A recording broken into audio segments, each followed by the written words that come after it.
না ভোটের ক্যাম্পেইন যারাই করছে, আমরা দেখছি না ভোটে যারা ক্যাম্পেইন করছে তারা হচ্ছে ফেসিস, যারা বাংলাদেশকে সেই আগের পেছনের কাদায় নিয়ে যেতে চায়, বাংলাদেশে আবার সেই পিলকানা ট্র্যাজেডি ঘটাতে চায়, বাংলাদেশে আবার সেই শাপলা ম্যাসাকার করতে চায়, আলেমুলামাদের হত্যাকাণ্ড চালাতে চায়, আবার সে আইনাগর তৈরি করার মাধ্যমে তারা এখানকার নাগরিকদেরকে গুম করতে চায়, খুন করতে চায়, ক্যাম্পাসগুলোকে সন্ত্রাসের রাজত্ব কায়েম করতে চায়।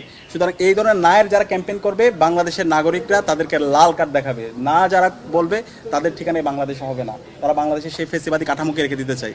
তো আমরা এই জুলাই বিপ্লবে আমাদের শহীদদের আত্মত্যাগ, তাদের মূল স্পিডটা হচ্ছে একটা বৈষম্যহীন ইনসাফভিত্তিক বাংলাদেশ বিনির্মাণ করা, রাষ্ট্র সংস্কার করা। তো এই রাষ্ট্র সংস্কার করার জন্য গণভোট অবশ্যই হাতে সিল মারতে হবে এবং বিজয়ী করতে হবে।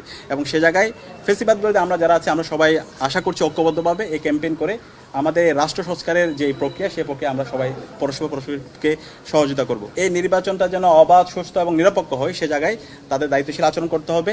এবং ছাত্র সংসদের পক্ষ থেকে ঢাকা বিশ্ববিদ্যালয় কেন্দ্রীয় ছাত্র সংসদ দেশের সকল ছাত্র সমাজকে সাথে নিয়ে এবং সকল রাজনৈতিক দল, দীর্ঘ ফেসিবাদ বিরোধী যারা আন্দোলন করেছে, ছাত্র সংগঠন, সবাইকে সাথে নিয়ে আমরা আমাদের ক্যাম্পেইন আমরা জারি রাখবো। আমরা ইতিমধ্যে আমরা আপনাদেরকে বলেছি, এই নির্বাচনের মাধ্যমে আগামীর বাংলাদেশের ভাগ্য নির্ধারণ হবে। এই গণভোটের মাধ্যমে বাংলাদেশ রাষ্ট্রটা কিভাবে চলবে।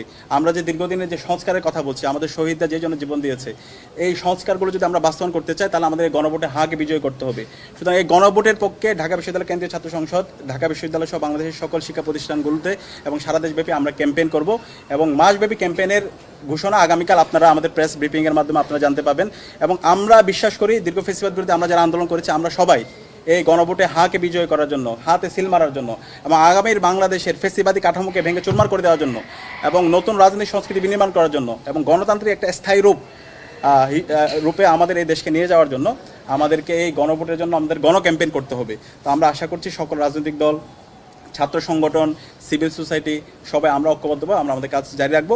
একই সাথে আমাদের প্রতিটি ক্যাম্পাসে যে গণতান্ত্রিক ধারা অব্যাহত হয়েছে, এই ছাত্র সংসদ নির্বাচন, সেই নির্বাচনও নির্ধারিত সময় হওয়ার মাধ্যমে শিক্ষার্থীদের নির্বাচিত প্রতিনিধিরাই বাংলাদেশের প্রতিটি ক্যাম্পাসে তারা নেতৃত্ব দেবে, এই আশা ব্যক্ত করেছে এবং ওনারা আমাদের সাথে সম্মতি জ্ঞাপন করেছেন। আমরা আশা করছি খুব দ্রুত সময়ের মধ্যে যেন যেই তারিখ ঘোষিত হয়েছে, সেই তারিখের মধ্যে নির্বাচন সম্পন্ন হয় এবং এর মাধ্যমে আমরা আমাদের এই গণতান্ত্রিক ধারা অব্যাহত রাখি। আমরা এইভাবে এটাকে পলিটিসাইজ করতে চাই না। আমরা চাই এখানে সকল রাজনৈতিক দলগুলো তারা দায়িত্বশীল আচরণ করবে।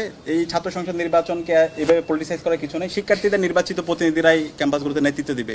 তো শিক্ষার্থীদের যাদের মতামত তাদের ভালো লাগবে, শিক্ষার্থীরা তাদের গ্রহণ করবে, যাদের মতামত তাদের ভালো লাগবে না তাদের সমালোচনা করবে। কিন্তু এখানে নির্বাচনের মাধ্যমে আলটিমেটলি আমরা একটা গণতান্ত্রিক ধারা যে অব্যাহত শুরু হয়েছে, সেটার একটা স্থায়ী রূপের দিকে নিয়ে যাওয়া। এবং এই নির্বাচনগুলোর মাধ্যমে কিন্তু জুলাইয়ের প্রজন্ম বিজয় হচ্ছে। এখানে যারা নির্বাচন করতেছে, দেখবেন প্রতিটি ক্যাম্পাসে যারা ছাত্র সংসদ নির্বাচন করছে, সবাই জুলাইয়ের প্রজন্ম, সবাই আমরা জুলাইয়ে একসাথে রাজপথে নেমেছি, একসাথে লড়াই করেছি, ফেসিবাদের বিরুদ্ধে আন্দোলন করেছি। সুতরাং এই নির্বাচনে এখানে জয় অথবা পরাজয়ের কিছু নেই। এই নির্বাচনের মাধ্যমে আলটিমেটলি জুলাই প্রজন্ম বিজয় হচ্ছে। সুতরাং গণতান্ত্রিক ধারাকে অব্যাহত রাখার জন্য এই নির্বাচনগুলো খুবই জরুরি এবং আশা করছি বাংলাদেশের প্রতিটি ক্যাম্পাসে ছাত্র সংসদ নির্বাচন যে ধারা অব্যাহত শুরু হয়েছে, সেই অনুযায়ী প্রতিটা ক্যাম্পাসে এই ছাত্র সংসদ নির্বাচন হবে এবং শিক্ষার্থীদের নির্বাচিত প্রতিনিধিরাই বাংলাদেশের প্রতিটি ক্যাম্পাসে তারা নেতৃত্ব দেবে।